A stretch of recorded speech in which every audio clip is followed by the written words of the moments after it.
పశ్చిమాసియాలో యుద్ధం కొత్త పుంతలు తొక్కుతోంది.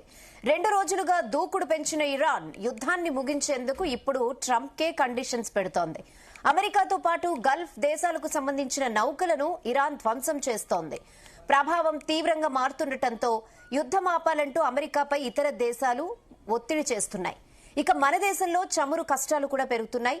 గ్రామీణ ప్రాంతాల్లో అయితే వంట గ్యాస్ సిలిండర్ బుకింగ్ గడువు 45 రోజులకు పెంచింది కేంద్రం. మరోవైపు బాంబులను దాటుకుని చమురు నౌక ముంబైకి చేరింది. ఇదే విషయంపై అనాలిసిస్ చేద్దాం డిఎన్ఏలో. ఎస్ భరత్. సో ఒక పెద్ద రిలీఫ్ అని చెప్పాలి. మోడీ ప్రభుత్వం సాధించిన దౌత్య విజయం అని చెప్పాలి. అంటే దౌత్యం ద్వారా ఏమి సాధించవచ్చో అది ఇవాళ నిరూపితమైంది. సరే, ఇప్పుడు మిగతా పడుతున్న కష్టాలకి మనం మోడీ ప్రభుత్వాన్ని బ్లేమ్ చేయాలి. But at the same time మిగతా దేశాల నౌకలు ఏవి కూడా హార్ముజ్ జలసంధి ద్వారా ఇంతవరకు రాలేదు. నిన్న రాత్రి అమెరికన్ షిప్ రావాలని ప్రయత్నిస్తే దాని మీద అటాక్ చేసింది. అటాక్ చేస్తే అది మొత్తం తగలబడిపోయింది. ప్రాబ్లం ఏంటంటే అమెరికన్ షిప్ తగలబడిపోతే చనిపోయింది పాపం మన భారతీయుడు. అంటే ఆ షిప్ లో ఉన్న వాళ్ళు ఇండియన్స్ కూడా ఉన్నారు, అంటే దాన్ని పనిచేసే వాళ్ళు ఇండియన్స్ కూడా ఉన్నారు. సో మొన్న అట్లాగే కాండ్లా తీరానికి రావాల్సిన నౌక మీద కూడా అటాక్ చేసింది. అంటే ఎవరన్నా అక్కడికి రావాలని చూస్తే హార్ముజ్ జలసంధికి ఇరాన్ అటాక్ చేసేస్తుంది. వాళ్ళ ఉద్దేశం ఏంటంటే ఈ చమురు ధరలు, క్రూడ్ ఆయిల్ ధరలు $150, $200 టచ్ అయితే అంతర్జాతీయ సమాజం మొత్తం అమెరికా మీదకి ఒత్తిడి తెచ్చి ఏం చేస్తారు వాళ్ళు, మీరు ఆపండి బాబు యుద్ధం అని చెప్తారు. ఇప్పుడు ఇరాన్ 3 కండిషన్స్ పెడుతోంది. ఒకటి, యుద్ధం ఆపడానికి స్వయంగా ఇరాన్ దేశాధ్యక్షుడు కూడా చెప్పారు. ఒకటి, నష్టపరిహారం, అంటే ఇంతకాలం వాళ్ళకి జరిగిన దానికి, వాళ్ళ ఆయుధ సంపత్తి దానికి నష్టపరిహారం ఇవ్వాలి. రెండవది, ఇక ముందు ఇట్లాంటి జరగకుండా అమెరికా కానీ ఇజ్రాయెల్ కానీ ఇటువంటి యుద్ధాలు ప్రకటించకుండా ప్రపంచవ్యాప్తంగా ఒక ఒప్పందం కుదరాలి. మూడవది, ఈ దేశాలు ఏవైతే ఉన్నాయో, ఎందుకంటే ఒక్క ఇజ్రాయెల్ మీదే కాదు, దుబాయ్ మీద, అంటే యుఏఈ మీద అటాక్ చేసింది, కువైట్ మీద చేసింది, బహ్రెయిన్ మీద అటాక్ చేసింది, ఒమన్ మీద చేసింది. ఏమని చెప్తున్నారు, అవన్నీ కూడా అమెరికన్ బేస్ ఉన్నాయి కాబట్టి అమెరికన్ బేస్ల మీద అటాక్ చేశాం. ఆ దేశాలు మళ్ళీ తమ మీద దాడి చేయొద్దంటుంది ఇరాన్. సో ఈ 3 కండిషన్స్ పెట్టారు. కొద్దిసేపటి క్రితం ఖమేనీ కుమారుడు, ఇంకో ఖమేనీ, ఆయన కొద్దిసేపటి క్రితం జాతిని ఉద్దేశించి, అంటే ఇరాన్ ఉపయోగించి ఇరాన్ మొత్తం వాళ్ళని అక్కడ ప్రజలను ఉద్దేశించి ప్రసంగించారు. ఆయన చాలా ఇంపార్టెంట్ పాయింట్స్ ఆయన చెప్పారు. ఆయన చెప్పిన దాని ప్రకారం ఏంటంటే, ఆ ఇంపార్టెంట్ పాయింట్ ఏంటంటే, హార్ముజ్ జలసంధి మూసివేత అట్లాగే కొనసాగుతుంది, గల్ఫ్ దేశాల మీద దాడులు ఆపబోము. ఎందుకు దాడులు ఆపబోము అంటే, ఈ గల్ఫ్లో ఉన్న అమెరికా సైనిక స్థావరాలన్నిటినీ వెంటనే మూసేయాలి. అమెరికాకు మీరు అక్కడ ఇచ్చినప్పుడు, అమెరికా ఆ సైనిక స్థావరాల ద్వారా మా మీద అటాక్ చేస్తున్నప్పుడు మేమెందుకు ఆ దేశాలను స్పేర్ చేయాలని అంటున్నారు. కొంత వాస్తవమే కదా, మీరు ఆ దేశాల మీద అటాక్ చేస్తుందే చూస్తున్నారు. కానీ అమెరికన్ సైనికులు వచ్చి, లేకపోతే అమెరికన్ వార్షిప్లు వచ్చి, అమెరికన్ ఎయిర్ ఫోర్స్ వచ్చి అక్కడి నుంచి వాళ్ళ ఆ దేశాల మీద యూజ్ చేసుకున్నప్పుడు మేము ఎందుకు అటాక్ చేయకూడదని ఆయన అంటున్నారు. అట్లాగే యుద్ధం వల్ల నష్టపోయిన ప్రజలందరికీ పరిహారం, గాయపడిన వారికి ఉచితంగా వైద్యం అందిస్తామని ముస్తఫా ఖమేనీ ప్రకటన చేశారు. సో హార్ముజ్ జలసంధి మళ్ళీ అదేవిధంగా మూస్తుందనగానే మళ్ళీ ఒక్కసారిగా క్రూడ్ ఆయిల్ మళ్ళీ $100 టచ్ అయింది. సో ఒకటి, ఎల్పిజి సిలిండర్స్ అయితే మనకు తెలుసు. ఎందుకు ఎల్పిజి సిలిండర్స్ ఇంత క్రైసిస్ వచ్చిందంటే, భారతదేశంలో క్రూడ్ ఆయిల్, ముడి చమురు మనం దాదాపు 85% దిగుమతి చేసుకుంటాం. ఎల్పిజి అన్నది లిక్విఫైడ్ న్యాచురల్ గ్యాస్, ఎల్ఎన్జి అనుకోండి, లేకపోతే ఎల్పిజి లిక్విఫైడ్, ఈ purification gas, petroleum gas, LPG ఉంది. సో ఆ ఎల్పిజి గ్యాస్ సిలిండర్స్ ఏదైతే ఉందో 40% దేశీయంగా ఉత్పత్తి అవుతుంది. మిగతా 60%కి ఇంటర్నేషనల్ సహకారం అవసరం. అంటే మిడిల్ ఈస్ట్ కంట్రీ నుంచి వచ్చేదే మెజారిటీ, 60%. ఈ 60%లో వేరే దేశాల నుంచి వచ్చే దానిలో 90% హార్ముజ్ జలసంధి ద్వారానే వస్తుంది. అంటే మిడిల్ ఈస్ట్ కంట్రీస్ ద్వారానే వస్తుంది.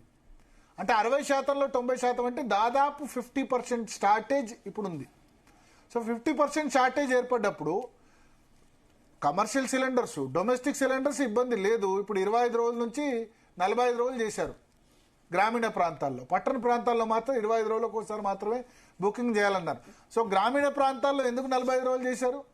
అవసరమైతే గ్రామీణ ప్రాంతాల వాళ్ళు కట్టెల పొయ్యి పెట్టుకుంటారు, కట్టెలు కొనుక్కొని. అర్బన్లో అయితే పాసిబుల్ కాదు, ఎందుకంటే ఇళ్లలో కట్టెల పొయ్యి వెలిగించలేరు కదా, గ్రామీణ ప్రాంతాల్లో వెలిగిస్తారు కదా. కమర్షియల్ సిలిండర్స్ ఇంకా రకరకాల డిషెస్ లేవు, ఇబ్బందులు లేవు.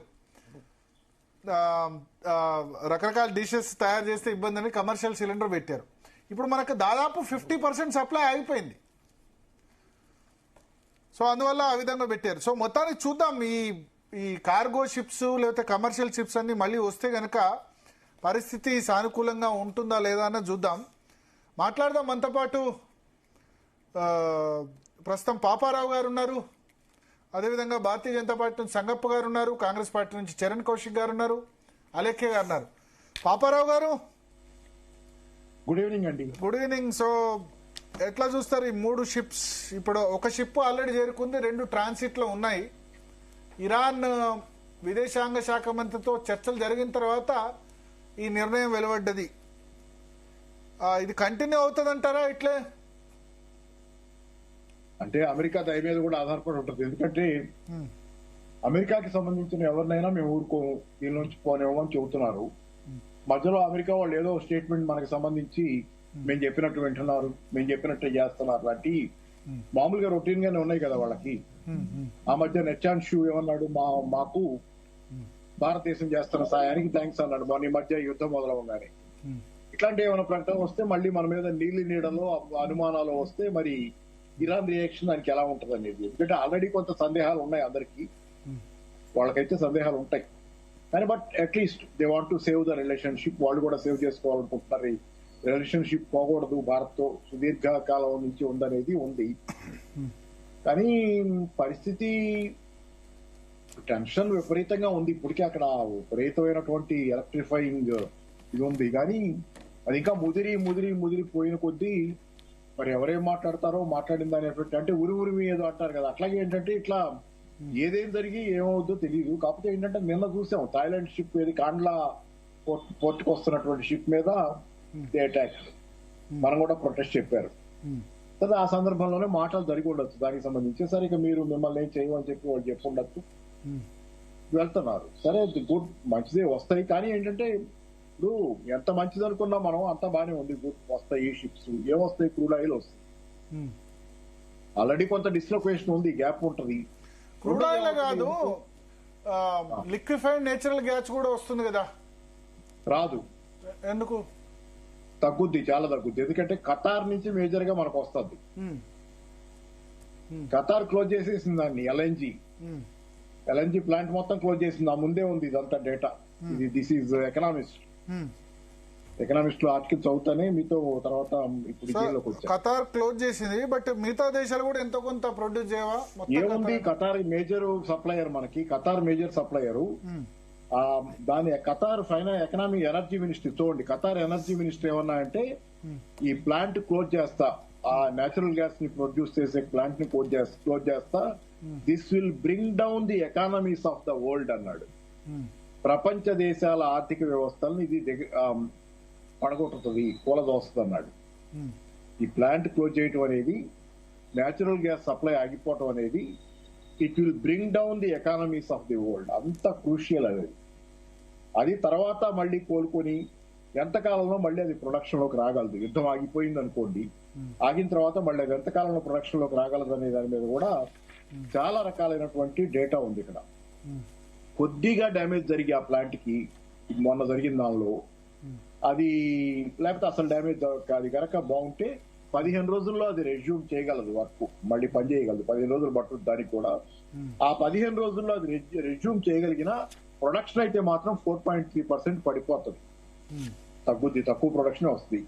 అలా కాకుండా దానికి డ్యామేజ్ కనుక జరిగితే నెల రోజులు పట్టుద్ది టైం అది రెజ్యూమ్ చేయడానికి. ప్రొడక్షన్ అయితే మాత్రం 14% తగ్గుద్ది. అంటే ఇప్పుడు ఖతార్ ఏంది అందరికి మా మీద మీరు అందరు డిపెండ్ అయ్యారు అని చెప్పడానికి క్లోజ్ చేసింది అంటారా? లేదు లేదు లేదు వాళ్ళకి డ్యామేజ్ అయింది, దాని మీద అటాక్ జరిగింది, డ్యామేజ్ అయింది కొంత. ఆ డ్యామేజ్ ఎంత అనేది అసెస్ చేసుకున్న తర్వాత తక్కువ damage, no damage, minimal damage అయ్యేటట్లయితే ఓ 15 రోజుల్లో దాన్ని రెజ్యూమ్ చేస్తారు. రెజ్యూమ్ చేసిన ప్రొడక్షన్ అయితే 4.3% పడిపోద్ది. రెండో పక్కన కొంచెం డ్యామేజ్ గట్టిగా జరిగితే గనక రెజ్యూమ్ అవడానికి 1 నెల పట్టుద్ది. 14% ప్రొడక్షన్ అయితే పడిపోద్ది రెజ్యూమ్ అయినా. అదే కాకుండా ఇప్పుడు పరిస్థితి ఏంటి, ఈ 14% పక్క ప్రొడక్షన్ పడిపోతే ఇప్పుడు రైట్ నౌ 2026లో డిమాండ్ ఎంత పెరిగిందంటే ఎల్ఎన్జీకి 8% డిమాండ్ పెరిగింది. ఒక పక్కేమో సప్లై పడిపోతుంది, రెండో పక్క డిమాండ్ పెరిగింది. సో ఈ మిస్ మ్యాచ్ లో మనకి ఇప్పుడు కాదు కొంతకాలం పాటు ఇబ్బంది ఉంటుంది. రెండోది ఏంటంటే ఖతార్ది నేను వేరే స్టడీ చేసింది ఏంటంటే, ఖతార్ అనేది కాంట్రాక్ట్ మీదే అమ్ముద్ది. ఇప్పుడు పెట్రోల్ డీజిల్ లాగా మీరు హైసీస్ లో కొనుక్కోలేరు. రష్యన్ షిప్పులు అరేబియన్ సముద్రంలో ఉంటే అక్కడికి పోయి స్పాట్ లో కొనుక్కొని ఆన్ వాటర్ కొనుక్కొని తెచ్చుకోవడం సాధ్యం. పెట్రోల్ డీజిల్ అది ఉంది. కానీ లిక్విఫైడ్ న్యాచురల్ గ్యాస్ కి ఖతార్ నుంచి వచ్చేదానికి ముఖ్యంగా మీరు అక్కడికక్కడ అమ్మరు. వాళ్ళు షిప్ బయలుదేరిందంటే కాంట్రాక్ట్ ప్రకారం పలానా చోటికి పలానా కాంట్రాక్ట్ పలానా వాళ్ళకి డెలివరీ అక్కడికి వెళ్తుంది. ఇప్పుడు ఇవాళ ఒక స్టేట్మెంట్ హర్దీప్ సింగ్ పురి ఇచ్చిన స్టేట్మెంట్ నేను ఇప్పుడు చదివి వినిపిస్తాను. భారత వంట గ్యాస్ అవసరాల్లో దాదాపు 60% లోగడ, అంటే ఇంతకుముందు Qatar, UAE, Saudi Arabia, Kuwait వంటి గల్ఫ్ దేశాల నుంచి దిగుమతి చేసుకుంటుండగా 40% దేశీయంగా ఉత్పత్తి అయ్యేది. 60% ఇవన్నీ దేశాలు Qatar, UAE, Saudi Arabia, Kuwait. ఇది పార్లమెంట్ లో మాట్లాడింది చెప్తున్నాను. 40% డొమెస్టిక్ గా ప్రొడ్యూస్ చేసేవాళ్ళు. అయితే ప్రస్తుత పరిస్థితుల రీత్యా చురుగ్గా వివిధ రీతిల్లో సమీకరణ చేపట్టాం. ఆ మేరకు అందుబాటులో గల గల్ఫ్ వనరులు సహా అమెరికా, నార్వే, కెనడా, అల్జీరియా, రష్యాల నుంచి సరఫరాకు ఏర్పాటు చేసుకున్నారట. అంటే ఈ దేశాల నుంచి కూడా తీసుకొస్తున్నారట. ఈ నెల 8వ తేదీన జారీ చేసిన ఎల్పీసీ నియంత్రణ ఉత్తర్వుల ప్రకారం అన్ని శుద్ధి కర్మాగారాల్లో ఎల్పీజీ ఉత్పాదన పెంచాలని నిర్దేశించాం. ప్రోపేన్, బ్యూటేన్, ప్రొఫైలిన్, బ్యూటిన్ సహిత C3, C4 హైడ్రోకార్బన్ మొత్తం ఉత్పత్తిని దేశీయ వంట గ్యాస్ కోసం 3 చమురు మార్కెటింగ్ కంపెనీలకు ప్రత్యేకంగా పంపాలని ఆదేశించాం. అందువల్ల గత 5 రోజుల్లో ఎల్పీజీ ఉత్పత్తి 28% పెరగడంతో పాటు తదుపరి సమీకరణ చురుగ్గా సాగుతోంది. సో ఈ విధంగా ఆల్టర్నేట్ మెకానిజం చేశామని చెప్తున్నారు. 28% పెరిగిందట. ఎస్, మీరు 28% ప్రొడక్షన్ పెరిగిందంటే దేని మీద పెరిగింది? 100% మీద కాదు. మన ఉత్పత్తి గతంలో ఉన్నదాన్ని 40% మన సొంత ఉత్పత్తి, దాని మీద 28%. అంటే మొత్తం ఓవరాల్ గా 100 కి చూస్తే తక్కువ ఉంటుంది అది. సో ఎనీవే పెరిగింది, సంతోషం. రెండోది నేను చెప్పేది ఏంటంటే, మీకు వాళ్ళు ఖతార్ తో సంబంధం లేకుండా ఇప్పుడు ఈ దేశాల నుంచి విన్నాను, నేను మొత్తం యుఏఈ, యుఎస్ఏ, నార్వే, ఇది పార్లమెంట్ లో వాళ్ళు ఇచ్చిన స్టేట్మెంట్. అరే నేను విన్నాను అది. నేను అనేది ఏంటంటే యుఎస్ఏ నుంచి వస్తుంది. యుఎస్ఏ నుంచి ఉన్న ఫ్లెక్సిబిలిటీ ఏంటంటే, ఖతార్ ఏమో కాంట్రాక్ట్ మీదే సప్లై చేస్తుంది. హై సీస్ లో మీరు ఆన్ వాటర్ కొనలేరు, స్పాట్ లో కొనలేరు. స్పాట్ మార్కెట్ లేదు. ఎల్పీజీ వీటికి స్పాట్ మార్కెట్ లేదు, అదొక ఇబ్బంది. కానీ అమెరికా షిప్స్ మాత్రం స్పాట్ మార్కెట్ లో అమ్ముతాయి. కానీ అమెరికాకి ఇప్పుడు ఎంత డిమాండ్ ఉంటుంది, మనం ఒక్కడమే కాదు, ఇప్పుడు ప్రపంచవ్యాప్త సంక్షోభం ఇది. చాలా మంది కాంపిటీటర్స్ కొంటారు. రెండోది ఏమవుతుంది, ఇప్పుడు యూరోప్ కి ఎల్ఎన్జీ విషయంలో మరీ ముఖ్యంగా ఇప్పుడు మామూలు గ్యాస్, హీటింగ్ గ్యాస్ అది మామూలుగా యూరోప్ లో అయితే, మనకైతే ఎయిర్ కండిషనర్ గ్యాస్ ఎల్ఎన్జీ. ఇక్కడ సమ్మర్ లో ఏషియాలో డిమాండ్ ఎక్కువ ఉంటుంది ఎల్ఎన్జీకి. అందుకని సమ్మర్ లో ఏషియా వైపు వస్తారు షిప్స్, యూరోప్ వైపు పోవట్ల. Europe is facing a very tough LNG scarcity వాళ్ళు ఎదుర్కొంటున్నారు. ఎందుకంటే షిప్స్ అన్ని ఏషియా వైపు వస్తున్నాయి. ఎల్ఎన్జీ షిప్స్ వచ్చాయన్ని ఉన్నాయి, కాస్త ఉన్నాయి. ఎందుకంటే ఇక్కడ మార్కెట్ లో డిమాండ్ ఎక్కువ ఉంది, ఇక్కడ మార్కెట్ లో ధర ఎక్కువ పలుకుతుంది. కానీ యూరోప్ లో కూడా ధరలు పెరిగినాయి. సో ఇట్లా వస్తున్నాయి. మన సమ్మర్ సీజన్ కదా, ఇక్కడ మార్కెట్ ఎక్కువ ఉంది, డిమాండ్ ఎక్కువ ఉంది, ఇక్కడ లాభాలకు అమ్ముకోవచ్చు. సో ఇదంతా చాలా వోలటైల్ గా ఉంది సార్. ఇది ఇప్పుడల్లా అంటే నిన్నటి దాకా మనకి నిశ్చల నిశ్చితాలు గ్యారంటీడ్ ఎవ్రీథింగ్. ఆరాంగా నిద్రపోవచ్చు, పొద్దున్న లేస్తే అన్ని అలాగే జరుగుతాయి. దేనిలోనూ ఏ షాక్స్ లేవు. కానీ ఇవాళ మన తరం, మన యువతరం, మా తరం అంటే మేము కొంచెం బాగా పెద్దోన్నాయి అనుకోండి, కానీ ఇప్పుడు కొత్త తరం ఎవరైతే ఈ గత 30-40 ఏళ్లలో ఏమీ చూడలేదో, ఇలాంటి స్టాకులు విపరీతమైన అబండెన్స్ ఉన్నదో, ఏది కావాలంటే అది ఎట్లా కావాలంటే అట్లా డబ్బులు ఉండాలి, కానీ దొరకందంటూ ఏందుందో ఆ స్థితి పోయి first time this generation is seeing scarcities which we have seen in 1970s. మాకంటే ముందు కొంచెం పెద్ద తరం 1960s లో ఆహార కొరతల దగ్గర నుంచి రకరకాల కొరతలు, క్యూలు చూసిన తర్వాత అది నా చిన్నప్పుడు బంగ్లాదేశ్ యుద్ధ సమయంలో అందరూ లాల్ బహదూర్ శాస్త్రి ఏదో చెప్పారట కదా, సాయంత్రం పూట తినొద్దు అని. అవును, శనివారం సాయంత్రం అలాగే వచ్చింది భారతదేశంలో. నాకు తెలిసి అయితే శనివారం సాయంత్రం ఆయన పెట్టిందే అప్పుడు. ఇప్పుడు ఏదో వెంకటేశ్వర స్వామి మీద చెప్తున్నారు కానీ తిండి గింజల కొరత ఉంటే తినొద్దని చెప్పారా? కాదు, అప్పట్లో ఆ కారణం ఎందుకంటే అప్పుడు ఆహార కొరత వల్ల ఒక పూట మానండి తిండి, అది మీ తిండి వల్ల ఎవరికైనా ఇంకొకళ్ళకి తిండి దక్కుద్ది అని చెప్పి ఆయన చెప్పి తినొద్దని చెప్తే దాన్ని దేశం ఫాలో అయింది ఆ రోజు. ఆ నాయకులు చెప్తే ఫాలో అయ్యేవాళ్ళు, నాయకులు కూడా మంచివాళ్లే కదా అప్పుడు, జనాలు ఫాలో అయ్యేవాళ్ళు. ఇప్పుడు ఎవడెవడు చెప్తే ఎవడు ఫాలో అవుతున్నాడు? అసలు సమాజం ఎక్కడుంది? There is society in India. మన సొసైటీ ఉందా? సొసైటీ ఎవడెవడితో సంబంధం సార్? నా గ్యాస్ బండ్ అయిపోతే నేనేమో వాళ్ళ తెలియక నా భయం వేసి ఇప్పుడు నేను అర్జెంట్ గా తెచ్చి నేను హోర్డింగ్ చేస్తున్నాను. 4 సిలిండర్లు 3 ఏది దొరికితే తెచ్చి ఇంట్లో పెట్టుకుంటున్నా. నిత్యావసరాల ధరలు పెరుగుతాయని భయం వేస్తే పోయి మార్కెట్ లో కొనుక్కో. అసలు సమాజం అనేది లేదు ఈ రోజు. సమాజం అనేది మిత్ ఈ రోజు. మన రాత్రి అంతకుముందు ఉప్పు కొరత అంటే రాత్రి పోయి ఉప్పు 100 కిలోలు కొన్న చరిత్ర హైదరాబాద్ ఉంది. ఉప్పును కాదు రూమర్ కాదు భరత్ గారు, ఇది ఎందుకు జరుగుతుందో తెలుసా? మనకి పక్కోడి మీద నమ్మకం లేకుండా పోయింది, పక్కోడికి మన మీద నమ్మకం లేకపోయింది. ఎవడికి వాడే ఏమైనా తీరే. ఇక్కడ నా మొబైల్ ఫోన్ లో నేనుంటే వాడి మొబైల్, మన మధ్య ఏ కనెక్షన్ లేవు. ఇది సమాజం కాదు. నేను చెప్తున్నాను, మనం ఉన్నది సమాజం కాదు. ఎవడి బతుకు వాడే, ఎవడి చావు వాడే. కాబట్టి ఈ రకంగా పోయి హోర్డింగ్ చేస్తున్నామన్న పానిక్ బయింగ్ ఎంత ఉందన్న కారణం, ఎవడు చెప్పినా వినే స్థితి లేదన్న కారణం, నాయకులు చెడిపోయారు కాబట్టి నాయకుల మాట ఎవడు వింటల్లా. వాడు ఎలక్షన్ అప్పుడు వచ్చి ఓట్లు కొనుక్కుంటాడు, వెళ్ళిపోతాడు, మనకి సంబంధం ఉండదు. ఇప్పుడు మన ఎవడి సంగతి వాడు చూసుకోవాలనేది చాలా క్లియర్ గా ఈ రోజు అందరికీ తెలుసు, పిల్లలతో సహా. కాబట్టి ఇది సొసైటీ కాదు. ఇంకా this not a society. Sangappa గారు ఎట్లా చూస్తారు ఈ సిచ్యువేషన్? సరే, ఇప్పుడు ఇరాన్ తో దౌత్య విజయమే, కానీ ఇప్పుడు ఇరాన్ ఇజ్రాయెల్ లాస్ట్ ఇయర్ కూడా కొట్టుకున్నాయి 11 రోజుల పాటు. స్ట్రాటజిక్ రిజర్వ్స్ విషయంలో 11 సంవత్సరాల్లో ఎందుకు మనం చర్యలు తీసుకోలేదు? స్ట్రాటజిక్ రిజర్వ్స్ ఉంటే గనక ఈ పరిస్థితి వచ్చేది కాదు కదా. ఒక 10 రోజులు 8 రోజులు యుద్ధం చేయగానే 28వ తారీఖు స్టార్ట్ అయింది. 11 రోజులు కాగానే ఎల్పిజి మొత్తం కమర్షియల్ దాని మీద చేతులు ఎత్తేసే పరిస్థితి ఎందుకు వచ్చింది? భరత్, ఇది చాలా స్పష్టంగా స్టార్టింగ్ లో చెప్పారు. మోడీ గారి దౌత్యం వల్లనే ఈ రోజు హార్మూజ్, స్ట్రైట్ ఆఫ్ హార్మూజ్ నుంచి ఒక్క షిప్ కూడా బయటకు వస్తలేదు. అట్లాంటిది ఆల్రెడీ సౌదీ క్రూడ్ తో ఉన్నటువంటి లైబేరియన్ షిప్ ఆల్రెడీ ముంబై పోర్ట్ చేరింది. ఇంకా 2 ఇండియన్ ఫ్లాగ్ షిప్స్ అంటే Indian ships Pushpak and Parimal 2 కూడా స్ట్రైట్ ఆఫ్ హార్మూజ్ పాస్ అయ్యాయి, ఆల్రెడీ క్రాస్ చేశాయి. ఈ రోజు నాకు తెలిసి నైట్ వరకు ముంబై చేరుకుంటాయి 2 కూడా. సో ఇది మోడీ గారు 2-3 రోజుల నుంచి మోడీ గారు ఎందుకు మౌనంగా ఉన్నారు? అమెరికా చూసి భయపడతారా? ఈ రోజు రాహుల్ గాంధీ గారు కూడా అడిగారు, అమెరికానే మిమ్మల్ని శాసిస్తా ఏదో మాట్లాడేది. సో దౌత్యం చేయడానికి మేము ఇది చేస్తున్నా అది చేస్తున్నా చెప్పి బయట డబ్బు బట్టి దండర వేసుకోవాల్సిన అవసరం లేదు. భారతదేశం భారత రక్షణ కోసము, భారత ప్రజల అవసరాలు తీర్చడం కోసం ఏం చేయాలనో ఆ ప్రయత్నం చాలా సీరియస్ గా చేస్తుంది. అయినా కూడా చాలా విషయాల్ని ఇప్పుడు పాపారావు గారు చెప్పారు. కొన్ని విషయాలు సార్ మీరు చాలా విషయాలు స్పష్టంగా చెప్పారు. మనం 60% ఆఫ్ గ్యాస్ మనం బయట నుంచి ఇంపోర్ట్ చేసుకుంటాం, ముఖ్యంగా స్పెషల్లీ అది ఖతార్ నుంచి. అయితే ఇప్పుడు ఇది అటువంటి వచ్చే అవకాశం లేదు కాబట్టి, ఎందుకంటే ప్రపంచం మొత్తం ఎఫెక్ట్ అయింది. దాంతో కేవలం భారతదేశం ఒకటి మాత్రమే ఎఫెక్ట్ కాలేదు, ప్రపంచంలో ఎన్నో దేశాలు ఎఫెక్ట్ అయ్యాయి. అందులో భారతదేశం కూడా మాక్సిమం, ఎందుకంటే వాళ్ళ డైరెక్ట్ గా మేము వాళ్ళ మీద ఆధారపడి ఉన్నాం కాబట్టి ఎఫెక్ట్ అయినాం. కానీ అయినా కూడా ఇప్పటికి కూడా 20 నుంచి 25 రోజుల స్టోరేజ్ మన దగ్గర ఉంది. మొదటి. రెండోది డొమెస్టిక్. మనకు ఫస్ట్ ప్రాధాన్యం ఏముంటుంది? 33 కోట్ల ప్రజల యొక్క కుటుంబాల యొక్క వినియోగ డొమెస్టిక్ యూజర్స్ ని టార్గెట్ గా చూసుకోవాలి ఫస్ట్. అది అయితే ఏమైపోయిందంటే, ఇప్పుడు నిజానికి నేను ఈ రోజు సరే ఈ మనకు తగ్గింది అవన్నీ ఉన్నాయి, మన దగ్గర ఆల్రెడీ ఉన్నటువంటి స్టోరేజ్ ప్రకారం నేను ఈ రోజు Indian oil and LPG HP 2-3 gas agency dealers తో మాట్లాడారు. వాళ్ళకు ఇంతకు ముందు ఎన్ని లోడ్లు వస్తున్నానో ఇప్పుడు కూడా అదే అన్ని లోడ్లు వస్తున్నాయి. అయితే ఏవి డొమెస్టిక్ అని చెప్తున్నాను.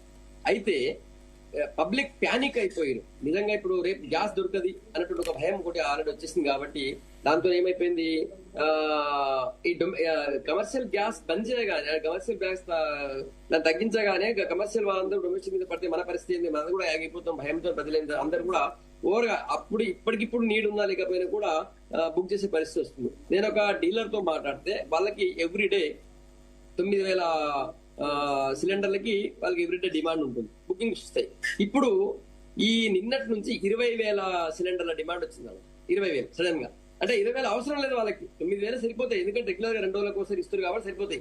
కానీ అయిపోతే ఎట్లా, మళ్ళీ మాకు దొరకదే భయంతో చాలా మంది బుక్ చేసుకున్నారు. సరే బుక్ చేసుకున్నా కూడా వీళ్ళు కొంతమందికి ఎవరైతే బుక్ చేసుకున్నారో వాళ్ళ దగ్గర తీసుకెళ్తే వాళ్ళ దగ్గర ఎంటీ సిలిండర్ లేదు. ఎంటీ సిలిండర్ లేదు, ఆల్రెడీ ఉంది. కానీ ఈ 20 రోజులు పడుతుందో 15 రోజులు పడుతుందో అని చెప్పి వాళ్ళు బుక్ చేశారు. బుక్ చేయగానే కమర్షియల్ సిలిండర్ రెడీ ఉంది, ఇస్తలేరు. లేదా కమర్షియల్ సిలిండర్ కూడా చెప్తాను, అదే పోతున్నాను. అయితే కమర్షియల్ సిలిండర్ విషయం ఏమైపోయింది భారత్ ఇప్పుడు కమర్షియల్ సిలిండర్ వాడేది అందరూ చిన్న చిన్న హోటల్ నుంచి స్టార్ట్ చేస్తే చాలా పెద్ద పెద్ద కంపెనీస్, పెద్ద పెద్ద హోటల్స్, పెద్ద పెద్ద రెస్టారెంట్ 2,000 రూపాయలు దగ్గర 2,000 రూపాయలు చార్జ్ చేస్తున్నారు. ఇప్పుడు ఈ వార్ నేపథ్యంలో కొంతమంది కమర్షియల్ వాళ్ళు, కమర్షియల్ యూజర్స్ వాళ్ళు ఎక్కువ బుక్ చేసేటువంటి పరిస్థితి ఏర్పడింది. వాళ్ళు రోజుకు 100 సిలిండర్ బుక్ చేసేవాడు, వాళ్ళ డబ్బులు ఉంటాయి, 100 కోట్ల రూపాయలు వ్యాపారం చేస్తారు. వాడు ఒకసారి 1000 బుక్ చేశారు అనుకోండి, 500 బుక్ చేశారు అనుకోండి. సో దానివల్ల ఏమైపోయింది, కమర్షియల్ ఒక్కసారిగా కొరత ఏర్పడిన ప్రమాదం వచ్చింది. దానివల్ల కొద్దిగా దాన్ని అలర్ట్ చేసేసే ప్రయత్నం చేయడం ప్రభుత్వం ప్రయత్నం చేసేసరికి మొత్తం దాంతో డొమెస్టిక్ యూజర్స్ కూడా ఒకసారి భయపడే పరిస్థితి వచ్చింది. అందుకే డిమాండ్ సడన్ గా పెరిగిపోయింది. నేనేమంటున్నా అంటే ఇప్పుడు ఈ రోజు హర్దీప్ సింగ్ పూరి గారు ఇచ్చిన ఆన్సర్ చూసినా, లేకపోతే ఇప్పుడున్న పరిస్థితులు కూడా ఇప్పటి వరకైతే 20-25 రోజుల వరకు మనకేం ప్రమాదం లేదు. కాకపోతే ఈ యుద్ధం ఇట్లనే కొనసాగింది అనుకోండి, ఇది మనకే కాదు ఎవరికైనా వస్తుంది ఈ సమస్య. తప్పకుండా ఈ సమస్య ఎదుర్కోవాల్సి. ఎందుకంటే మన దగ్గర ఉన్న దాంట్లో ఇప్పటికీ 28% గ్యాస్ ప్రొడక్షన్ పెంచారు లోకల్ గా. ఇంతకుముందు మనం 90 million cubic metre gas production చేసేవాళ్ళు, ఇప్పుడు మరో 30 మిలియన్ కరెక్ట్. కానీ ఇప్పుడు క్రైసిస్ వచ్చినప్పుడు మనం ఎందుకు చేసుకోలేకపోతున్నాం? జపాన్ దగ్గర క్రైసిస్ ఈ రోజు వారం రోజులైంది. వారం రోజుల నుంచి ఎట్లాంటి క్రూడ్ షిప్స్ రాలేదు, గ్యాస్ రిలేటెడ్ ఇవి రాలేదు. అయినా కూడా మన దగ్గర ఇప్పటిదాకా రాలేదు కదా, ఇప్పటిదాకా ఎట్లాంటి క్రైసిస్ రాలేదు కదా. వారం రోజుల నుంచి ఉంది మన దగ్గర, వారం రోజుల నుంచి ఉంది కాబట్టి మనకు రాలేదు. ఇంకా 20 days ఉంది. కాకపోతే ఏంటంటే ముందు జాగ్రత్త కొద్దిగా కమర్షియల్ ట్రైడ్ చేసేటువంటి ప్రయత్నం చేసేసరికి ఒక్కసారి దేశంలో ప్యానిక్ ఏర్పడింది. ఇప్పుడు మీరు సార్ వెరీ సింపుల్ చెప్తా ఒకటి భరత్. ఇంతకు ముందు ₹1 లేదా ₹2 పెట్రోల్ పెరుగుతుంది రేపటి నుంచి అని వార్త రాగానే అన్ని పెట్రోల్ పంపులలో పోయి అందరూ పోయి ఎక్కడ పోయి లైన్ కట్టేవాళ్ళం. మనందరం కూడా కట్టాము. ₹1 పెరిగేది కానీ లైన్ కట్టేవాళ్ళం ₹1 కోసం. ఎందుకు? రేపటి నుంచి పెట్రోల్ పెరిగిపోతుంది అని భయంతో. మనం వాడేదే 2 రోజులకి 1 లీటర్, 2 రోజులకు 1 లీటర్ వాడితే దానికి భయపడి కూడా లైన్ కట్టే పరిస్థితి వస్తుంది. అదే విధంగా ఈ రోజు కమర్షియల్ గ్యాస్ ది కొద్దిగా తగ్గించమని అలర్ట్ చేసే ప్రయత్నం ప్రభుత్వం చేయగానే ఒక్కసారిగా అందరు ప్యానిక్ అయిపోయి ఈ పరిస్థితి ఏర్పడింది. ఇంకా 20-25 రోజుల వరకు సరిపోయేటువంటి గ్యాస్ నిల్వలు భారతదేశంలో ఉన్నాయి. పైగా లోకల్ గా ఆల్రెడీ ప్రొడక్షన్ పెంచిన ఎల్పిజి గ్యాస్ ప్రొడక్షన్ 28% పెరిగింది. పైగా నాన్ హార్మోజ్ రూట్ లో కూడా మీరే చెప్పారు అండ్ సార్ కూడా చెప్పారు ఇంతకుముందు, యుఎస్ కావచ్చు, రష్యా కావచ్చు, ఇతర ప్రాంతాల నుంచి కూడా ఏం చెప్పినా ఇప్పుడు ప్రాబ్లం ఏంటంటే హోటల్స్ లో చాలా రిస్ట్రిక్షన్. క్లబ్ లకు పోతే కూడా ఓన్లీ మెంబర్సే రావాలి, నాన్ మెంబర్స్ రావద్దు అంటారు. మెనూ చాలా వరకు తగ్గించేశారు ఒకటి. రెండో పాయింట్, ఫెర్టిలైజర్ ప్రొడక్షన్ కూడా మళ్ళీ ప్రాబ్లం అవుతుంది. రామగుండం ఎరువుల కర్మాగారంలో 60%, 70% దాకా వచ్చింది. మళ్ళా నెక్స్ట్ ఖరీఫ్ సీజన్ ఇబ్బంది అవుతుంది ఎరువులకి. ఎందుకంటే ఎరువులు కూడా ఈ నేచురల్ గ్యాస్ తోనే తయారవుతాయి. చాలా రంగాల మీద ఎఫెక్ట్ చూపబోతుంది. నేనేమంటున్నా, దానికి వే అవుట్ ప్రభుత్వం వెతుకుతుంది. ఇంతకు ముందు ఉన్న డిస్కషన్ లో మీ నోటితో వేరే మార్గాల్లో భారత ప్రభుత్వం వెతుకుతుంది. యుఎస్, రష్యా ఇతర మార్గాల నుంచి కూడా ఇతర వేస్ నుంచి కూడా తీసుకురావడం ప్రయత్నం చేస్తుంది. సరే కాదు కష్టమైన మార్కెట్ అది అని చెప్పి ఇంత పాపారావు గారు చెప్పారు. అని ఎకనామిక్స్ నేను ఏమాత్రం విభేదించను. కానీ మోడీ గారి గవర్నమెంట్, కేంద్ర ప్రభుత్వం 100% ఆ ప్రయత్నం చేస్తుంది. కేవలం మన భారతదేశానికి వచ్చిన సమస్య కాదు. అయినా ఇప్పటికిప్పుడు నేను మీకు మెసేజ్ మీకు ఫార్వర్డ్ చేస్తే మీరు చూపించండి. లేకపోతే నిన్న బుక్ చేసినటువంటి వాళ్ళకి అందరికి గ్యాస్ సిలిండర్ బుక్ చేసుకున్న డొమెస్టిక్ యూజర్స్ కి అందరికి మెసేజ్ వస్తున్నాయి. సరిపోయేంత గ్యాస్ ఉంది, ఎవరు కూడా ప్యానిక్ అవ్వదు, మీరు అన్నెసరీ మీకు అవసరం ఉంటే తప్ప బుక్ చేసుకోకండి అని చెప్పి గ్యాస్ ఏజెన్సీస్ నుంచి మెసేజ్ వస్తున్నాయి. 2 రోజులది ఇప్పుడు 4 రోజులకి ఇస్తున్నారు, 5 రోజులకి ఇస్తున్నారు. కాబట్టి నేనేమంటే మీరన్నట్టు కమర్షియల్ కొద్దిగా యూజర్స్ తగ్గించాలని ప్రభుత్వం అలర్ట్ చేయబోయింది. అది మిస్ఫైర్ అయ్యి ఒక్కసారి ప్యానిక్ పరిస్థితి ఏర్పడింది. ఇప్పటికీ కూడా 20 నుంచి 25 రోజుల సరిపడా గ్యాస్ నిల్వలు భారతదేశంలో ఉన్నాయి. ఆ లోపల ఇంకా వేరే వే అవుట్ దొరుకుతుంది. మనము ఇప్పటిదాకా అయితే ఖతార్ మీదనే ఆధారపడ్డాం. కానీ ఇది మనం ఊహించండి కదా, సడన్ గా వచ్చింది కదా ఇది. మనకి ఇప్పటి మార్కెట్ లో తక్కువ రేట్ కి దగ్గరలో దొరికేటువంటి దాంట్లో కొన్నాం. ఇప్పుడు తప్పదు కాబట్టి దూరంలో కొనాల్సి వస్తుంది. ఆర్థిక భారం పడితే పడుతుండొచ్చు కాదని. ఈ రోజు క్రూడ్ ఆయిల్ $100 ఈ రోజు మీరే చూశారు. నిన్న మొన్నటి రోజు రోజుకి అది పెరుగుతూ పోతుంది. ఇది యుద్ధం మనం తెచ్చింది కాదు, మనం తెచ్చుకున్నది కాదు. అది ఎక్కడో రెండు దేశాల మధ్య వచ్చింది. కాకపోతే మనం వాళ్ళ మీద ఆధారపడి ఉన్నాం కాబట్టి ఆ ప్రోడక్ట్ ఆ ఉత్పత్తి మీద తప్పదు కొన్ని భరించాలి. కానీ ఇప్పటి వరకైతే భారత ప్రభుత్వం డొమెస్టిక్ యూజర్స్ కి ఇబ్బంది కాకుండా ప్రయత్నం చేస్తుంది. కమర్షియల్స్ కూడా హాస్పిటల్స్ కి ఎక్కడ కూడా ఆపిన పరిస్థితి లేదు. కేవలం కావాలని ఒక పానిక్ సిచ్యువేషన్ క్రియేట్ అవుతుంది. సోషల్ మీడియాలో ఇది ఒక ఏమంటారు దానికి ఒక అపోహ భయాందోళన క్రియేట్ చేసే ప్రయత్నం జరుగుతుంది. హాస్పిటల్స్ గానీ లేకపోతే ఎమర్జెన్సీ వాటికి కానీ ఇక్కడ ఆపే పరిస్థితి లేదు. అందరికీ దొరుకుతుంది. ఈ ప్యానిక్ ని మరింత కొంతమంది ప్యానిక్ వల్ల కొంతమంది లేదా కావాలని దీన్ని కమర్షియల్ ఏమంటే దానికి లాభం చేసుకోవాలని చెప్పి కొంతమంది ఆర్టిఫిషియల్ క్రైసిస్ క్రియేట్ చేస్తున్నారు. అది కరెక్ట్ కాదని నేను చెప్తున్నాను. చరణ్ కౌశిక్ గారు ఏమంటారు సార్? ఇక్కడ ప్రధానంగా దౌత్య విజయం కాదా ఇది ఒప్పుకోవాల్సిందే. ఎందుకంటే మనకు 8 అరబ్బీ జలసంధి మూసివేసిన ద్వారా ఇబ్బంది అవుతుందని చెప్పి భావించింది. ఎందుకంటే 85% 90% వరకు అక్కడి నుంచి వస్తా ఉంది. కాబట్టి ఇది ఏదైతే ఇరాన్ మనకు అదే భారతదేశానికి అవకాశం కల్పించడం ఇది కొంత అదేవిధంగా భారతదేశానికి లాభదాయకమే. కాకపోతే భారత ప్రభుత్వం నమ్మకం క్రియేట్ చేసే విషయంలో కొంత ఇబ్బంది అయింది. ఎందుకంటే మనకు దాదాపు 76 రోజుల పాటు సరిపోను పెట్రోలియం కావచ్చు, గ్యాస్ నిల్వలు ఉన్నాయి. ఎల్పీజీ సంబంధించి 30 రోజుల సరిపడా అదేవిధంగా గ్యాస్ సంబంధించినటువంటి నిల్వలు కూడా ఉన్నాయి. సహజవాయువు సంబంధించి 10 రోజులు. అదే కాకుండా ఆహార ధాన్యాలకు సంబంధించి 354 మిలియన్ టన్నుల ఆహార ధాన్యాలు కూడా ఉన్నాయి. కాకపోతే 85% చమురు దిగుమతి చేసుకోవడం, యుద్ధం కారణంగా ముడి చమురు క్రూడాయిల్ ధరలు పెరిగినాయని చెప్పేసి ప్రచారం జరగడంతో ప్రధానంగా ఎల్పీజీ సంబంధించిన ధరలు 60 రూపాయలు పెరగడంతో ప్రధానంగా భయాందోళనకు గురైనటువంటి ప్రజలు అదే గ్యాస్ ధరలు పెరుగుతాయి కాబట్టి గ్యాస్ ధరలు పెరుగుతున్నాయి కాబట్టి గ్యాస్ సిలిండర్లు ఎక్కువ పర్చేజ్ చేసే ప్రయత్నం జరుగుతూ ఉంది. అదే కాకుండా హోటళ్లలో ఇది జరుగుతూ ఉంది, క్లబ్లలో అది జరుగుతూ ఉంది అని చెప్పేసి ఈ ప్రకటనల మూలంగా కూడా ప్రధానంగా ప్రజలంతా కూడా గ్యాస్ సిలిండర్లు కావచ్చు, అదే కాకుండా నిల్వలు పెంచుకునే ప్రయత్నం జరగడంతో ప్రధానంగా ఇబ్బంది జరుగుతుంది. అదే కాకుండా $10 చమురు ధర పెంపు మూలంగా జీడీపీ కూడా 0.3% నష్టం జరుగుతుంది భారతదేశానికి. అయితే భారత్ నుంచి ఇరాన్ అంటే కాంగ్రెస్ పార్టీ బాధ్యతాయుతమైన ప్రతిపక్షంగా ఉందా?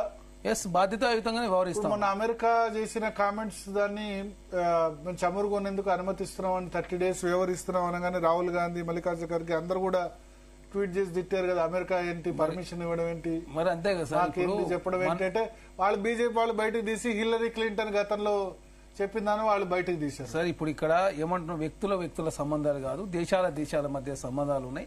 గతంలో ఇజ్రాయెల్ అనేది ఈనాటిది కాదు. 2001లో వాజ్పేయి గారు అదే ప్రధానమంత్రి ఉన్నప్పుడు కూడా ఆనాడు ఇజ్రాయెల్ సంబంధాల గురించి, అదే కాకుండా భారతదేశం ఇప్పుడు కూడా వ్యక్తి యొక్క అదేవిధంగా ట్రంప్ గారు రెండోసారి అదే అధ్యక్షుడు కావాలని చెప్పేసి గుజరాత్ తీసుకొచ్చి ప్రచారం చేసే ప్రయత్నం కావచ్చు, అదే కాకుండా సింధూర్ ఆపరేషన్ నేనే ఆపిన, అదే కాకుండా నేను టారిఫ్ వేయడంతో యుద్ధం ఆగిపోయిందని చెప్పే ప్రయత్నం కావచ్చు, ఇవన్నీ కూడా ఖండించకపోవడం మూలంగా, అదే కాకుండా ఇజ్రాయెల్ అధ్యక్షుని కలిసిన కొన్ని గంటల్లోనే యుద్ధం ప్రారంభమవడు, అదే కాకుండా భారతదేశం పౌరులంతా కూడా ఇరాన్లో దాదాపు ఇజ్రాయెల్లో 28,000 మంది, ఇరాన్లో 10,765 మంది ఉన్నారు.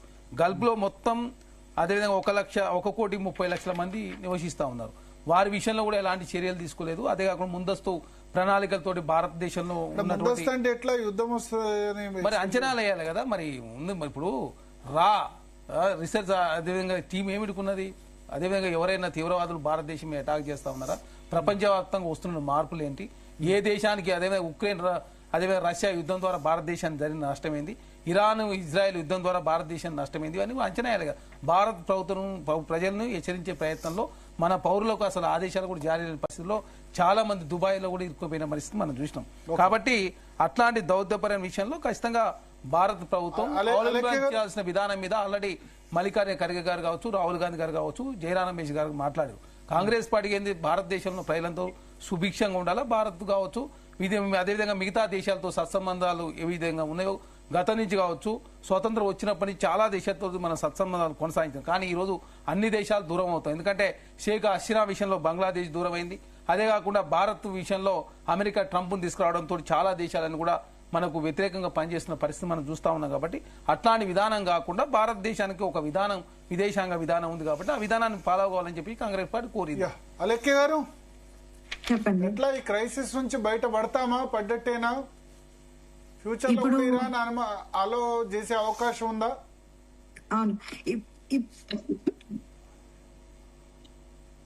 సారీ, ఇప్పుడు ఈ క్రైసిస్ ఏదైతే ఉందో దీన్ని ఒక వార్నింగ్ సింబల్ లాగా మనం చూసుకోవాలి. ఇది సడన్ గా వచ్చింది కాదండి.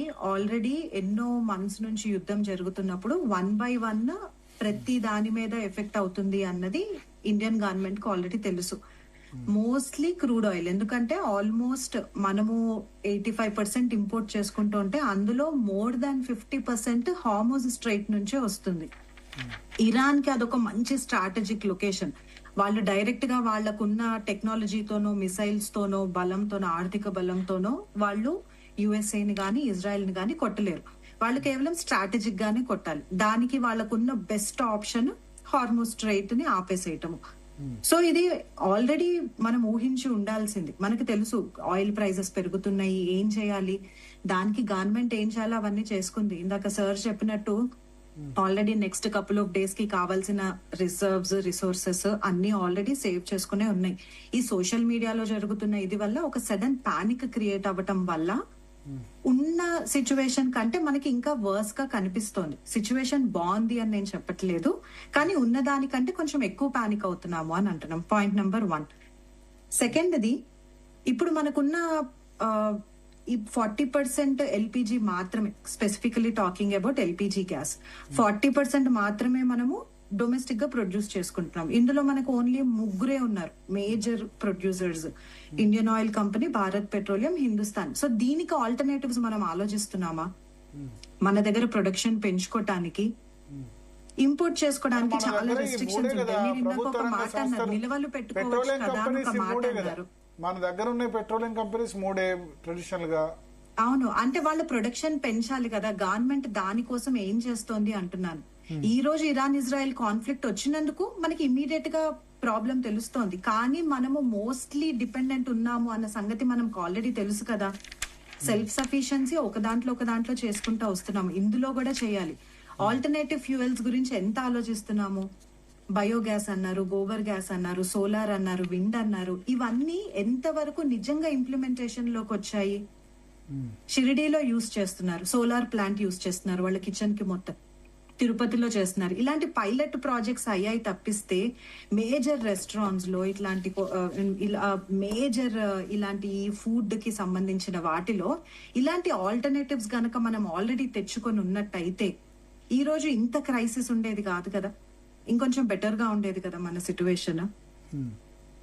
కమర్షియల్, ఇప్పుడు సిటీస్ లో ఉన్న వాళ్ళందరూ, ఇందాక స్టాటిస్టిక్స్ చూస్తున్నానండి నేను, electrical and induction stove sales 30% పెరిగాయంట. అవును, స్టాక్ దొరకట్లేదు చాలా చోట్ల, కోటికి పోయి కొనుక్కుంటారు. అది అర్బన్ లో ఉన్న వాళ్ళకి ఆల్టర్నేటివ్ ఉంది కాబట్టి వెళ్తున్నారు, కొనుక్కుంటున్నారు, తెచ్చుకుంటున్నారు. రూరల్ వాళ్ళ పరిస్థితి ఏంటి? కమర్షియల్ గా కూడా అండి ఈ మెన్యూ తగ్గించటము, ఇవన్నీ ఏంటి అంటే వాళ్ళ జాగ్రత్త, ఎవరికి వాళ్ళు తీసుకునే ముందస్తు చర్యలు ఇవి. టోటల్ గా బిజినెస్ షట్ డౌన్ చేసే కంటే వాళ్లకున్న రిసోర్సెస్ ని తెలివిగా ఉపయోగించుకోవడం కోసం అని చెప్పి ఇలాంటివన్నీ చేస్తున్నారు. సో నేనేమంటున్నానంటే ఈ టెంపరరీ, ఈ క్రైసిస్ ఏదైతే ఉందో ఇది టెంపరరీనే, మెల్లగా దాటుతాము. ఆల్రెడీ మనము లాస్ట్ ఇయర్ నవంబర్ లోనే యుఎస్ తో almost 10% of our imports 2.2 million metric tons US నుంచి ఈ గ్యాస్ ఇంపోర్ట్ చేసుకునేలాగా ఆల్రెడీ డీల్స్ మాట్లాడుతున్నాము. మనకి ఉన్న గల్ఫ్ కంట్రీస్ మేజర్ గా Qatar, UAE, Saudi Arabia, Kuwait కాకుండా నెక్స్ట్ ఆల్టర్నేటివ్ సప్లైస్ ఎవరున్నారు అంటే రష్యా, నార్వే, కెనడా, ఆస్ట్రేలియా, వీళ్ళందరూ ఉన్నారు. మేజర్ గా సిఎన్జి గానీ, ఎల్పిజి గానీ లాంటి గ్యాసెస్ ని స్టోర్ చేసుకోవటం ప్రాబ్లం. -162 డిగ్రీ సెల్సియస్ అంత తక్కువ టెంపరేచర్స్ లో క్రయోజెనిక్ ట్యాంక్స్ లో స్టోర్ చేయాల్సింది ఉంటుంది. అది ఇక్కడ మేజర్ ప్రాబ్లం. ఏదో ప్రొడ్యూస్ చేసేసి ఏదో దూరం నుంచి తెచ్చేసుకొని పెట్టేసుకొని ఉంచుకోవచ్చు కదా అంటే అంత నిల్వలు ఉంచుకోవటానికి టెక్నికల్ డిఫికల్టీస్ కూడా ఉన్నాయి. ఖర్చు చాలా ఎక్కువ. ఓకే, ఇలాంటి విషయాలు అన్ని కూడా మనం కన్సిడర్ చేయాలి. పాపారావు గారు ఏదో చెప్పాలంటే. పాపారావు గారు ఇప్పుడు బాగా చెప్పారు ఆమె. ఎందుకంటే మనం చాలా కాలం నుంచి దీన్ని సమస్య కనపడుతుంది కళ్ళ ముందు. చాలా కాలం నుంచి కరోనా వచ్చినప్పుడు ఆక్సిజన్ ప్లాంట్ల గురించి వచ్చింది, ఆక్సిజన్ కొరత అప్పుడు తెలిసింది. So when ever there is crisis వచ్చినప్పుడు మనకు తెలుస్తుంది. అంటే మన ఈవీ అడాప్షన్ కూడా, ఈ ఎలక్ట్రిక్ వెహికల్ అడాప్షన్ కూడా చేసుకోలేదు. ఎలక్ట్రిక్ వెహికల్ చేసుకుంటే ఇంత ఇబ్బంది ఉండేది కాదు. అంత ఈవీ అడాప్షన్ జరగట్లేదు ఫాస్ట్ గా. చైనా చేసినట్టు మన ఈవీ అడాప్షన్ జరగట్లే. ఎస్ పాపారావు గారు చెప్పండి. ఇది మనం యాక్చువల్ గా ఆయిల్ విషయంలో స్వావలంబన సాధించాలని చాలా కాలంగా అనుకుంటున్నాం. ఎందుకంటే విదేశాల నుంచి చాలా పెద్ద ఎత్తున స్వావలంబన సాధ్యమా సార్? మన దగ్గర దొరికేదే 10%. చెప్పనే ఉంటారు. నన్ను ఒక వాక్యం అవ్వకముందే మీరు మాట్లాడితే నాకు అసలు ఏం చెప్పలేకపోతున్నాను. నేను మాట్లాడితే తర్వాత మీరు చెప్పండి. స్వావలంబన సాధించడం అనేది ఎప్పటి నుంచో టార్గెట్ అని. ఎందుకంటే మనం ఆయిల్ చాలా పెద్ద ఎత్తున విదేశాల నుంచి దిగుమతి చేసుకుంటున్నాం. దానికి ఫారిన్ ఎక్స్చేంజ్ కూడా చాలా పెద్ద ఎత్తున ఇది అవుతుంది. ఇది ఎప్పటి నుంచో ఉన్నటువంటి కోరికే. గత 3 దశాబ్దాలుగా కూడా, ఇంకా ముందు నుంచి కూడా India has to become self reliant in energy. అంటే ఆయిల్, క్రూడ్ ఆయిల్ దీనిలో అనేది ఓఎన్జీసీ పెట్టడం, ఇవన్నీ లక్ష్యాలు కూడా ఇవన్నీ. కానీ తర్వాత ఇక్కడ చూడండి ఏం జరుగుతుంది. అసలు ఆ లక్ష్యం అదైతే 2014-15లో బీజేపీ అధికారంలోకి వచ్చినప్పుడు కూడా వాళ్ళు చాలా రీటరేట్ చేశారు. మన లక్ష్యం ఇది, మేము చేస్తాం, స్వావలంబన సాధించాలి, మన లక్ష్యంగా పెట్టుకున్నామని. అప్పుడు మనం విదేశాల నుంచి 2014-15లో మనం దిగుమతి చేసుకుంటుంది 77% ఆఫ్ అవర్ క్రూడ్ ఆయిల్ నీటి విదేశాల నుంచి దిగుమతి చేసుకుంటున్నాం. అంటే ఒక 23% దేశంలోనే ఉత్పత్తి అవుతుంది. ఇప్పుడు ఎంత దిగుమతి చేసుకుంటున్నాం? ఆల్మోస్ట్ 90% దిగుమతి చేసుకుంటున్నాం. 10% దేశ షేర్ ఉంది. దేశంలో ఉత్పత్తి షేర్ 10%. అంటే వాట్ డస్ ఇట్ మీన్? 2 అడుగులు వెనక్కి, ఒక అడుగు ముందుకేస్తే 2 అడుగులు వెనక్కి వేస్తున్నాం. స్వావలంబన సాధించట్లా, ఉన్న స్వావలంబన పోగొట్టుకుంటున్నాం. ఇది the way we are planning things. రెండోది నేను చెబుతా, చైనా గురించి కూడా ప్రస్తావన వచ్చినప్పుడు, చైనా చాలా పకడ్బందీగా ప్లాన్ చేసుకుందని వాళ్ళ ఏదో న్యూస్ పేపర్ లో చూసింది. వాళ్ళు తన సొంత ఇంధన వనరులు ఇంపోర్ట్స్ ని తగ్గించుకోవడానికి, విదేశాల నుంచి ఆయిల్ దిగుమతులు తగ్గించుకోవడానికి చాలా లావిష్ గా ఖర్చు పెట్టారని రాసింది. అంటే అట్లా కావాలంటే అట్లా ఖర్చు విపరీతంగా పెట్టారు. తగ్గించాలి అంతే దిగుమతి అని చెప్పి. రెండోది లార్జ్ స్టాక్ పైల్స్ పెట్టారు. 100 రోజులు, సుమారుగా 6 నెలలకు, 100 రోజులు కూడా కాకపోవచ్చు, 6 నెలల దాకా 100 రోజుల దాకా వాళ్ళ దగ్గర ఇప్పుడు స్టాక్ పైల్స్ నిల్వలు ఉన్నాయి, ఏం జరిగినా గానీ. తర్వాత సప్లైని డైవర్సిఫై చేసుకున్నారు. మిడిల్ ఈస్ట్ లోనే పెట్టుకోవాలి, చాలా చోట్ల నుంచి diversify, don't put all your eggs in one basket, అదొకటి చేశారు. తర్వాత హార్ముజ్ జలసంధి మీద వాళ్ళ డిపెండెన్స్ ఇతర ఆసియా దేశాల కంటే తక్కువ. మనం ఆశ్చర్యం అనిపిస్తుంది. హార్ముజ్ జలసంధి నుంచి వాళ్ళకు వచ్చే ఆయిల్, వాళ్ళ దాని మీద డిపెండెన్స్ జపాన్ కంటే, సౌత్ కొరియా కంటే చాలా తక్కువ. వాళ్ళది చాలా తక్కువ, 13% వాళ్ళకి వచ్చేది ఇరాన్ నుంచి కానీ ఏదైనా కానీ అక్కడి నుంచి వచ్చే దానిలో ఇది సుమారుగా తక్కువ. తర్వాత ఆల్టర్నేటివ్ ఎనర్జీలో విపరీతంగా ముందుకెళ్లారు. వాళ్ళ కార్లు, నాకు తెలిసి వాళ్ళ దగ్గర ఉన్న ఈ కార్లు, వాళ్ళ మొత్తం వెహికల్స్ లో 40% దాకా ఈవీస్ ఉన్నాయి. So much of an advancement. So ఒకటి, ఇప్పుడు మనకి వాళ్ళు టెక్నోక్రాట్స్ అండి. నేను కమ్యూనిస్ట్ పార్టీ ఏం మాట్లాడలేదు కానీ all of them are technocrats. China leadership మొత్తం టెక్నోక్రాట్స్. వాళ్ళు బాగా చదువుకున్న వాళ్ళు, వాళ్ళు మేధోమదనం చేసి ఏదైనా ఒక వ్యూహాత్మకంగా చాలా దూరం ఆలోచిస్తున్నారు వాళ్ళు. మన నాయకత్వం ఎట్లయిందంటే, మనకి చదువుకున్న వాళ్ళకంటేను ఇది మరి దీన్ని ఏమన్నా అంటే, నేను దేశాన్ని కాదు విమర్శిస్తాను, నాయకులను విమర్శిస్తున్నాను. మన దేశం గొప్పదే కావచ్చు, కానీ దానికి తగిన నాయకత్వం లేదు. 24 గంటలు డబుల్ ఇంజన్ సర్కార్ అని ఒకడు, ఇంకోటి అని ఇంకొకడు, ఎవడికి వాడికి పవర్ కావాలి. ఇట్లాంటి సందర్భంలో కూడా ఒకటి మీద ఒకటి బుర్ర తల్లుకోవడం తప్పితే, యునైటెడ్ గా ఇంత సమస్య ఉంది కదా. అర్బన్ ఏరియాస్ మొత్తం ఇప్పుడు ఎల్పిజి ఆగిపోతే అర్బన్ ఏరియాలో పెద్ద డిస్లొకేషన్ అవుతుంది. ఎందుకంటే ఫుడ్ బయట నుంచి తెచ్చుకోవడం అనేది చాలా నార్మల్ కల్చర్ అయింది. స్విగ్గీ, జొమాటో నుంచి మనం తెచ్చుకునే కర్రీ పాయింట్ లో కర్రీ తెచ్చుకుని రైస్ పెట్టుకునే వాళ్ళు చాలా మంది ఉన్నారు. ఫ్యామిలీస్ కూడా ఉన్నారు, బ్యాచులర్సే కాదు. హాస్టల్ సిస్టమ్ మొత్తం 11,000 హాస్టల్స్ ఉన్నాయి సిటీలో. హైదరాబాద్ లో 10 లక్షల మంది పిల్లలు దానిలో ఉన్నారు. వాళ్ళందరిది ఇప్పుడు ఈ గ్యాస్ కనుక ఇదైతే వాళ్ళ పరిస్థితి ఏంటి? హాస్టల్స్ క్లోజ్ అయితే వాళ్ళందరూ ఉద్యోగాలు చేసుకుంటున్నారు. స్విగ్గీ, జొమాటో పిల్లలు రేపు పొద్దున వాళ్ళకి సప్లై కనుక వాళ్ళకి ఇవ్వమని చెప్పి హోటల్స్ వాళ్ళు స్కేర్సిటీ వల్ల వాళ్ళకి డైరెక్ట్ ఆన్లైన్ కట్ చేసుకుంటే వీళ్ళందరి పరిస్థితి ఏంటి? రోజువారీ తెచ్చుకొని బతికేవాళ్ళు. So much of dislocation, our entire urban life is going to be dislocated just because of LPG cylinder. ఏమిటి రాజకీయ నాయకులు ఏం చేస్తున్నారు? ఒకళ్ళు తిట్టుకుంటున్నారు. Emergency, there is a black marketing, large black market going on, panic buying ఉంది. దాన్ని చేయడానికి ఓ పద్ధతి లేదు ఇక్కడ ఇంతవరకు. బ్లాక్ మార్కెట్ నరికట్టడానికి కబుర్లు చెప్పేవాళ్ళు తప్పితే గ్రౌండ్ లెవెల్లో పోయి పనిచేస్తే పార్టీ కార్యకర్తల దగ్గర నుంచి పార్టీ నాయకుల దాకా ఏ పార్టీలు కూడా పూనుకోవాలి. యువత పార్టీలు పూనుకోకుండా ఇది అవ్వదు. అధికార పార్టీ కానీ మిగతా కలిసికట్టుగా పనిచేయండి. రాజకీయాలు వేరే సమయంలో కొట్టుకుందాం, రాజకీయాలు చేసుకుందాం. It's not the time. ఇప్పుడు పనిచేసి పోటీ పడండి. నేను బాగా పనిచేశాను, నువ్వు బాగా పనిచేసావా, జనాల దగ్గర నిరూపించుకుందాం. తిట్లు మ్యాచ్ లో కాదు, బూతులు తిట్టుకోవటంలో మ్యాచ్ జరుగుతుంది కదా, ఆ మ్యాచ్ లో కాదు మీరు ఇప్పుడు గెలవాల్సింది. నువ్వు చేయలేదు, నేను చేయలేదు కాదు. నేను చేస్తా, నువ్వు రా, నువ్వు కూడా చేయి, చూద్దాం ఏం చేస్తావు. గ్రౌండ్ లోకి పోయి పనిచేస్తే అట్లాంటి వాళ్ళని మాత్రమే ముందు రాజకీయాలు గౌరవిస్తాయి. అట్లాంటి వాటిని మాత్రమే ప్రజలు గౌరవిస్తారు. అయితే ప్రజల విషయంలో కూడా చాలా లోపాలు ఉన్నాయి. ప్రజలు ఎన్ని అపశృతులు. రోడ్డు మీదకి పోతే జనాల బిహేవియర్ ఏంటి? రాంగ్ రూట్ లో వెళ్ళటం దగ్గర నుంచి రోడ్డు ఒక చోట బైక్ పార్కింగ్ చేస్తే వాడు అసలు జనాలు అటు ఇటు కదలడానికి వీలు లేకుండా రోడ్డు మీద బ్లాక్ చేసి పారేసేది. ఒక షాప్ లోకి వెళ్ళాలంటే మొత్తం అడ్డంగా పెట్టేది. అన్ని అవకాశాలున్నా ఏంటంటే ఈ రోజు యాంటీ హీరో అనేవాడు అవుతున్నాడు యువకుడు. అలాంటి రాంగ్ మోడల్స్ వచ్చింది. యాంటీ హీరో అంటే యాంటీ హీరోయే. తప్పులు చేసి జనాల్ని ఇబ్బంది పెట్టేవాడు హీరో. ఈ రోజు మంచి పని చేసి జనాలకు సాయం చేసేవాడు కాదు. ఈ మెంటాలిటీ మొత్తం సమాజంలో కూడా వచ్చింది. We need a very badly restructured and మొత్తం దీన్ని ఉతకాలి. దీనికి చాకిరవి పెట్టి ఉతికితే తప్పితే ఈ సమాజంలో చాలా మార్పులు రావు. దాని తాలూకు మూల్యం ఇప్పుడు చెల్లిస్తున్నాం. ఇట్లాంటి క్రైసిస్ లోనే మారే అవకాశం. అప్పుడెప్పుడో మోడీ గారు అన్నారు కదా, crisis is an opportunity. Chandrababu కూడా అంటాడు అప్పుడప్పుడు.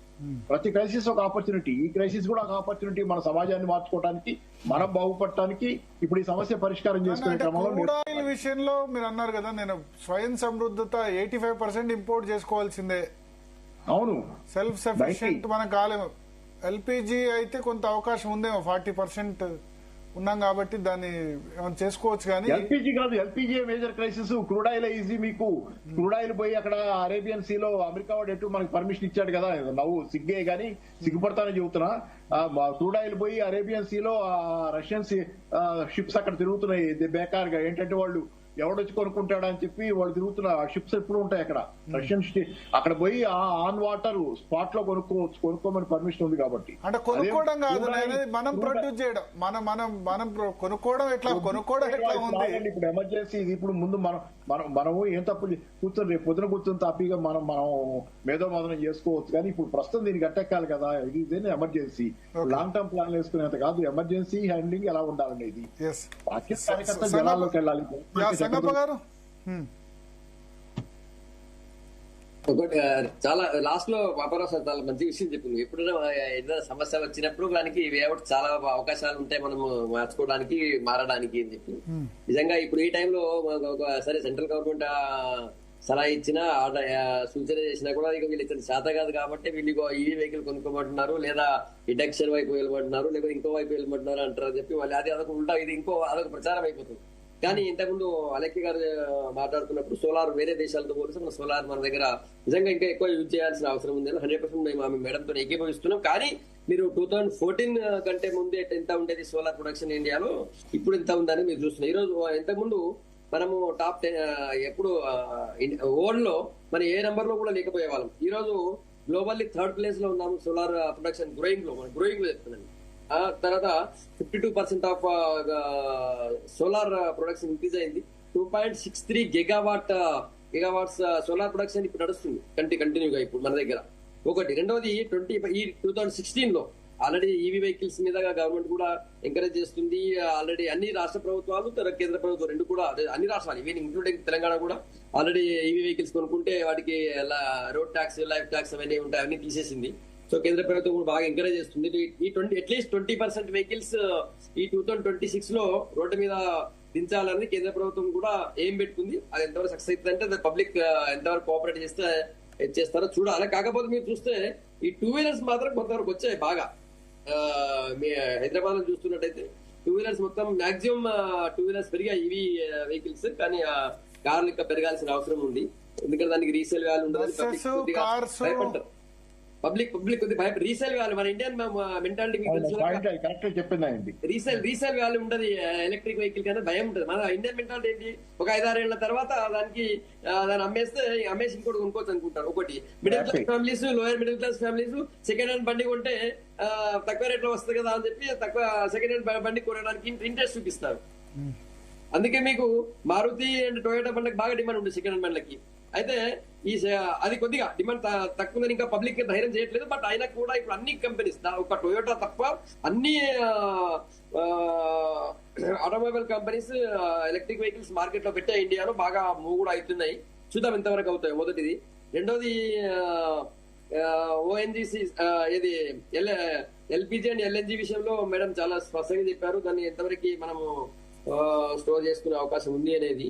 కాకపోతే ఒకటి ఏంటంటే నేను చెప్పేది ఏంటంటే ఇప్పటికి కూడా నేను సాయంత్రం కూడా నేను కేంద్ర ప్రభుత్వంతో మా వాళ్ళు మాట్లాడినప్పుడు కూడా 25 days వరకు మనకి నిల్వలు ఉన్నాయి. ఆ లోపల యుద్ధం ఆగిపోతే మంచిది. కాకపోయినా కూడా మనం ఇంకా వేరే సోర్సెస్ చెప్తున్నాం అంటున్నారు. కాబట్టి వేరే సోర్సులలో యుద్ధం ఆగిపోవాలని కోరుకోవాలా, అది మన చేతిలో లేదు. కానీ వేరే సోర్స్ నుంచి తెచ్చుకునే ప్రయత్నం చేయాలా. కాకపోతే ఖచ్చితంగా రేట్ ఏమైనా అవుతుండొచ్చు. సార్ పాపారావు సార్ చెప్తున్నట్టు వాళ్ళు ఇప్పుడు ఎవడు కొంటాడని తిరుగుతున్నారని చెప్తున్నారు కదా, అంతే నాకు ఐడియా లేదు. కాబట్టి అట్లాంటి అవకాశాలు ఉంటే ఖచ్చితంగా ఇండియన్ గవర్నమెంట్ ఎట్టి పరిస్థితులు వదులుకోదు. మొదటిది. రెండోది, సరే ఇప్పుడు ఈ టైంలో రాజకీయాలు మాట్లాడడం కరెక్ట్ కాదు, నేను కూడా మాట్లాడాను. ఎందుకంటే జగన్ కౌశిక్ చాలా స్పష్టంగా మాట్లాడుతున్నాడు. మీరే ఆయన గిల్లారు. మీరు ఖర్గే గారు అట్లా అన్నారు ఇట్లా అన్నారు అని చెప్పి ఆయన పాప చాలా స్పష్టంగా మంచిగా చెప్తుండే. ఈ రోజు రాహుల్ గాంధీ గారికి ఈ ఇష్యూ మీద మాట్లాడే, అంటే దేశంలో ఏర్పడినటువంటి gas and petroleum products issue మీద మాట్లాడే అవకాశం వచ్చింది. ఆయన దానికి ఆ ఇష్యూ వదిలేసి ఎప్స్టీన్ ఫైల్స్కి వెళ్ళిపోయింది. ఆయన అనవసరం కదా, ఇక్కడ ఎక్కడికో పోయి అది ఎవరికో లింక్ పెట్టి చేసే వరకు అది ఆయన మాట్లాడే అవకాశం మిస్ చేస్తుంది. సరే రాజకీయం ఈ టైం ఎందుకని నేను ఒకటి చెప్తున్నాను. భారత ప్రభుత్వం, మోడీ గారు 100% భారతదేశ రక్షణ కోసం ఎన్ని అవకాశాలు ఉంటే అన్ని అవకాశాలని ప్రయత్నం వెతుకుతూనే ఉన్నారు. ఖచ్చితంగా మనకి వేరే దేశాల కంటే మన దేశానికి ఖచ్చితంగా నష్టం తక్కువ ఉంటుంది. మనం ఇప్పటికి కూడా నేను ఏమంటాను, కేంద్ర ప్రభుత్వం చెప్పిన ఒక మాటతో ఇప్పుడు కూడా మీరు పెట్రోల్ పంపుల దగ్గర బండ్లు లేవు. మీరు చూసారా, మీకు పెట్రోల్ డీజిల్ రేట్లు పెంచట్లేదు అని కేంద్ర ప్రభుత్వం చెప్పింది. ఒక్క బండి కూడా ఒక్క పెట్రోల్ పంపులో కూడా బండి లైన్ లేదు. కానీ ఈ కమర్షియల్ గ్యాస్ సిలిండర్లు ఏదైతే టైట్ చేస్తున్నాం అని చెప్పి ఒక సిగ్నల్ ఇచ్చారో దాంతో ఒక్కసారి అది కమర్షియల్ మీద పడింది. దాని తర్వాత వాళ్ళు వచ్చి ఇటు డొమెస్టిక్ మీద పడే ప్రయత్నం చేశారు. కాకపోతే hats off to all states including Telangana state. ఎవడు ఏ డొమెస్టిక్ ఏజెన్సీ అయినా సరే, డొమెస్టిక్ గ్యాస్ ఏజెన్సీ అయినా సరే, మీ కమర్షియల్ కంపెనీ మాత్రం మిమ్మల్ని సీజ్ చేస్తాను, కేసు పెడతామని చెప్పారు. సరే వాళ్ళు అమ్మట్లేదని అనుకుంటాను. కృత్రిమ కొరత సృష్టించకుండా ఉంటే మంచిదే. వాళ్ళు అమ్మట్లేదని అనుకుంటున్నాను.